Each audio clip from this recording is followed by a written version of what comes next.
Doktori krútia hlavou nad zložením nápojov Prime, ktoré sa stali fenoménmi dnešnej doby medzi mladými ľuďmi. Dnes je piť alebo vlastniť fľašu s nápisom Prime trendy a cool. Na prvý pohľad sa to môže zdať ako neškodný nápoj, no má však svoju temnú stránku, pretože pri ňom môžeš za určitých okolností stratiť aj vedomie. Tento hype spôsobili dvaja americkí influenceri, KSI a Logan Paul, ktorí ho predávajú športovcom, aby ich hydratoval a dodal im energiu. Alebo je to lož a Prime je len podvod? Dozvieš sa v tomto videu, tak sleduj do konca, pretože na konci spravím aj ochutnávku. KSI a Logan Paul boli vždy veľkí rivali a mali dokonca aj zápas v ringu. Na kamery sa nenávideli a hrali divadielko. No keď uvideli príležitosť zarobiť obrovské peniaze, spojili sa a vytvorili vlastnú značku Prime. Aj keď ono to úplne nie je tak ich vlastná značka. Títo dvaja sú len cvičené opičky a predávajú nápoj úplne niekoho iného. Tento nápoj v skutočnosti vyrobila firma Congo. Congo si uvedomilo obrovský dopyt pre športové drinky. Väčšinu tohto trhu zaberali doteraz mená ako Gatorade alebo Red Bull, Monster. Aký je teda rozdiel medzi týmito energy drinkami a Primeom? Pravdu o tom, čo obsahuje Prime, sa dozvieš už čoskoro, tak sleduj ďalej. Na začiatok treba povedať, že Prime sa predáva pod dvomi variantami produktu, a to Prime Energy a Prime Hydration. Prime Energy je energetický nápoj, niečo ako Red Bull, akurát že je vo väčšej plechovke a obsahuje až 200 ml kofeínu. A keď to porovnáš napríklad s Red Bullom, ktorého plechovka je veľká 250 ml, ten obsahuje iba 80 mg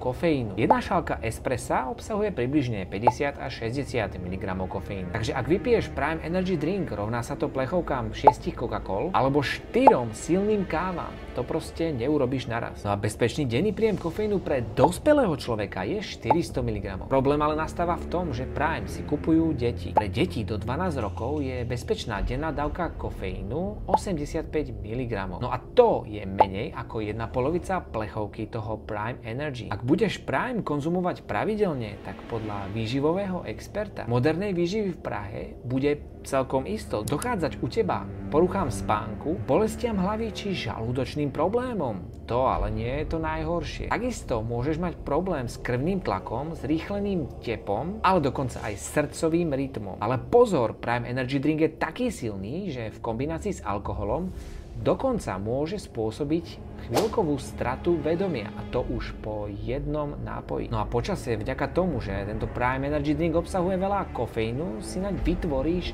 závislosť, pretože tvoje telo si naň jednoducho veľmi rýchlo zvykne. Jasné, na plechovke je napísané, že je určený len pre dospelých. Inak by ho podľa toho zloženia nemohli nikdy predávať. No povedzme si na rovinu, že drtivá väčšina fanúšikov týchto dvoch influencerov sú deti. No a to oni predsa museli vedieť. No a druhá varianta, Prime Hydration, vyzerá neškodne na prvý pohľad. No je tu jedno, možno i viacero ale. Pavel Suchanek napríklad kritizuje Prime, nazývajúc ho de facto vodou so sladidlami a konzervantmi. Jeho názor je podložený jeho expertízou v oblasti výživy a obezity, čo dáva vlastne jeho stanovisku váhu. Podľa nutričného terapeuta Jana Stupariča nápoj nie je hitom ani pre športovcov, pretože jeho zloženie nedáva z hľadiska športovej výživy takmer žiadny zmysel a nie je dobrou voľbou ani na každodenné pitie. Ako som už povedal, tento drink sa teda javí ako hydratačný nápoj pre športovcov. Vychvaľujú ho hlavne tým, že obsahuje veľa elektrolitov. No je to pravda, alebo len propagačná lož? KSI a Logan Paul majú spoločnú históriu v boxe a tvrdia, že im tento nápoj veľmi pomohol počas ich boxovej kariéry. No športovci veľmi rýchlo zistia, že Prime Hydration im toľko nepomáha a vrátia sa k iným energetickým nápojom, ako je napríklad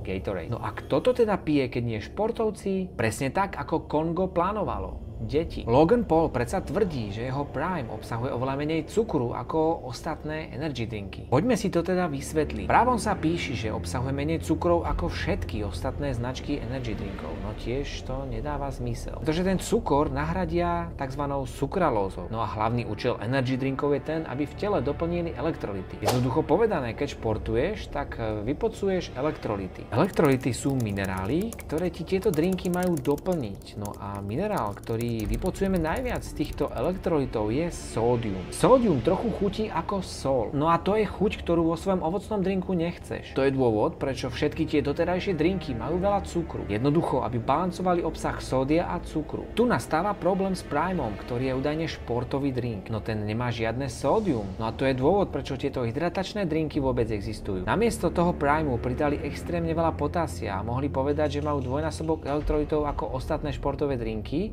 bez toho, aby Prime chutil slano. Pritom Gatorade má v sebe 20 krát viac sódia. A preto športovci nepijú Prime. No a prečo je Prime taký populárny? Keď prišli KSI s Loganom Paulom s produktom Prime, nebolo pre nich moc ťažké odpromovať ho. Podarilo sa im to aj vďaka premyslenej stratégii určenej na deti, aj keď je Prime až od 18 rokov. Prime začali najskôr vyrábať v malých množstvách a tak vytvorili u zákazníkov pocit nedostupnosti. No a zároveň vytvorili aj pocit, že kupujú niečo exkluzívne. Táto marketingová stratégia má aj svoj názov, pocit nedostatku. Zjednodušene povedané, keď vidíme niečo, čo sa predáva v obmedzenom množstve, tak to chceme. Okrem toho vyrábajú Prime v takýchto príťažlivých fľaškách, čo priťahuje pozornosť hlavne mladých ľudí. Hype im prináša spolupráca s mnohými slávnymi ľuďmi, influencermi, obľúbenými značkami, ako napríklad futbalovými klubmi FC Arsenal, FC Bayern, FC Barcelona a plusové body majú u svojich fanúšikov a za sponzoring UFC Prime som si kúpil úplne po prvýkrát len kvôli tomuto videu, aby som ho pre vás mohol spoločne ochutnať. Tak poďme na to.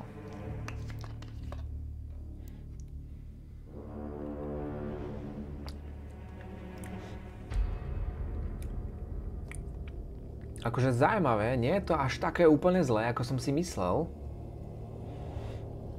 Vonia to v podstate ako žuvačka. A je to taká biela, neprehľadná tekutina.